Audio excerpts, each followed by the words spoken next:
Shot what's going on with you today, man? Welcome to Boxing on the Record with Shot and Randy. What's going on with you today, Shot What's on your mind? What you want to put on the record? Randy, a week and change ago, Devin Haney had the fight against Regis Prograis. And before we go into the fight, I want to make it clear with everyone that I was one of the people that stated way before when Devin has 135 that I really wanted him to stop trying to make those fights with all those other kids that weren't trying to fight him at 135 and go up to 140 so we can see who he really is, to see if he really has what it takes, and to see if he will get better. And in stating that, I stated that I personally felt Reese's program would be a tough fight for him, and he would probably have his first loss against Reese's. I had to put that out there so everyone can understand where I'm at with this whole thing. And I got to tell you, man, I really love that fight. Devin rose to the occasion. Devin did not make the mistakes that I had seen him make at 135 pounds. That was one of my biggest things. He gets away with a lot of stuff, some a la Roy-esque-ish type of stuff, leaving his head out there too long, and doing things where he's leaning in inappropriately, but he's able to get away with it because of his youth and athleticism. And I kept saying if he doesn't correct those issues, they're going to come to bite him in the butt when he fights against a real fighter. And I felt that Regis was going to be able to take advantage of some of those mistakes that Haney makes when he's fighting different opponents. But I have to say, Devin worked really hard for this fight, and he really cleaned up a lot. He still made some mistakes, but he cleaned up a lot of them, and many of them were related to him keeping his head in there in the middle, and then going straight back at times and trying to use his athleticism to try to get away from certain things. He guarded well going in the inside and moving back. He did great stepping around, which was extremely beautiful. Stepping around his opponent was remarkable. And this is the advantage that Devin Haney has over many of these younger cats, is that he actually does know how to fight. He has good footwork, very, very good footwork. I was very impressed with what I saw.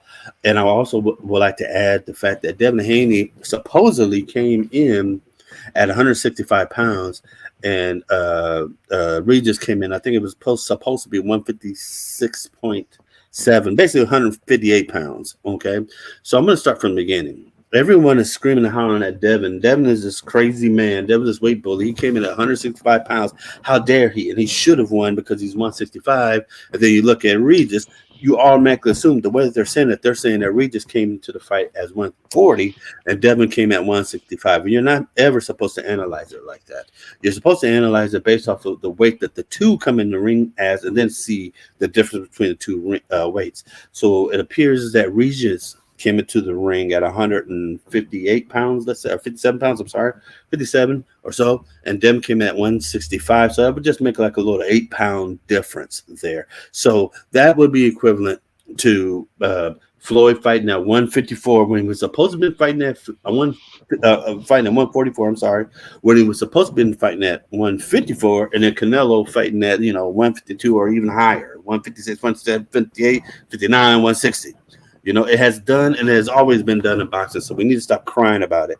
And not only that, Devin looked phenomenal at the weight. Devin didn't come in there looking like he weighed 165 pounds. He didn't look like he weighed 175, 180, or any of that stuff. He looked like a filled out person. And to be even more clear, he looked by the eyeball test like he was in 140 when he was in there. He looked like he was fighting in a match that matched his body type and his body movements. That's why I go on that for right now, Rand. I'll let you go ahead and move forward. Beautiful job. One thing I would like to piggyback on before I even get started is the fact that you uh you cleared up some or clarified some for the casuals. Sometimes we as content creators, uh casuals look to us to hear what we got to say about something, or how we feel about something, or what's our opinion on something. And a lot of times they take that and run with it. Like you just said, a lot of people talk about Devin coming in at 165, but nobody's talking about Regis coming in at 158, 157, which give it an 8-pound deficit. So I like the way you cleared that up, so that if any casuals watch this video, they would see that. And not only that, I think we're the first ones to talk about it, so it's on the record. So if anybody else is talking about it, they might not have subscribed or like, but we know that that they heard it over here first. You know what I mean? So um and I thought it was a 50-50 fight myself going into the fight. I thought it was a 50-50 fight because I had a lot more expectations from Regis, but I think right now we're beginning to see the real Devin Haney. I think we're beginning to see the Devin Haney that we all knew he could be, but he haven't really had the opportunity to shine, to become that, to show us who that real Devin Haney is, because he's been depleting himself, and we know once you drain yourself like that, it takes a lot away from you. It takes a toll on your body. So I'm thinking Devin is uh, looking like the real Devin Haney that we know he could be. And as he move up, I think he's gonna get a little better. I think once he get to 47, I'm not gonna say he can deal with Boots. Now, don't you get me wrong with that, but he's gonna be a a force to be reckoned with when he get to 47, and he's gonna be able to, because Crawford will be gone also, so he's gonna be able to show his skills even better because he's able to come to the ring um uh fully hydrated, not really fully hydrated, but close to fully hydrated.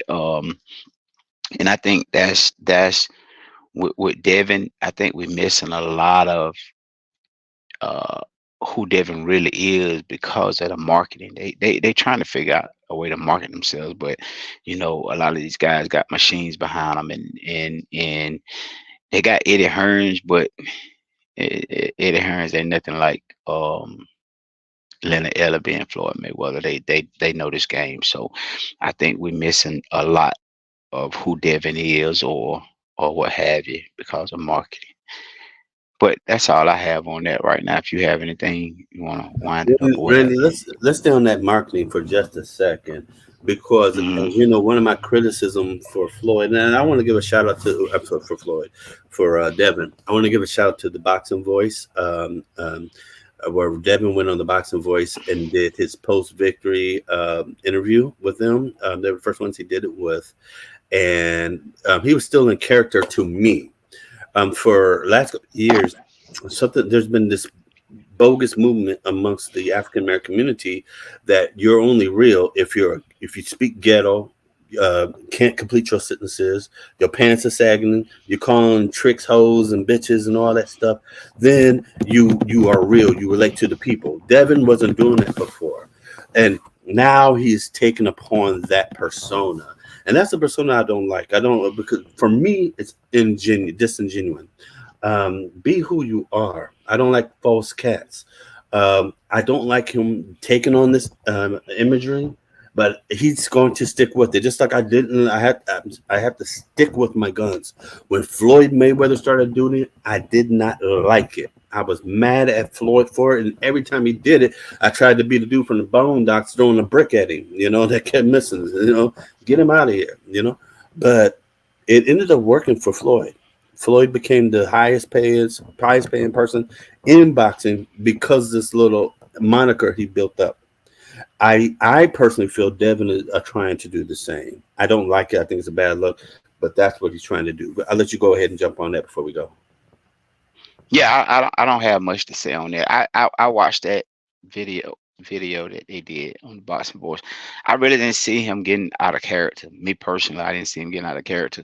I mean, I seen him to the whole thing. When they asked him about T.O., he kind of answered it the way to me, the way he normally answered questions. He didn't, to me, he didn't get too far over the edge. He was just saying, I don't want to talk to you. Let me talk to your boss. Pretty much. And he used some F words and some N words and some words. But I've heard Devin say that before, and some of those words I've even heard him say in the press conference. And I know a lot of people kind of gave him some backlash because he was saying T.O. might have been drunk. But we have to understand that all is fair in love and war. So I mean, if he didn't lie on the man, I mean, to me, it is what it is. We seen Charlos on the phone on a live with Demetrius, and he was clearly drunk or high or something. And Right.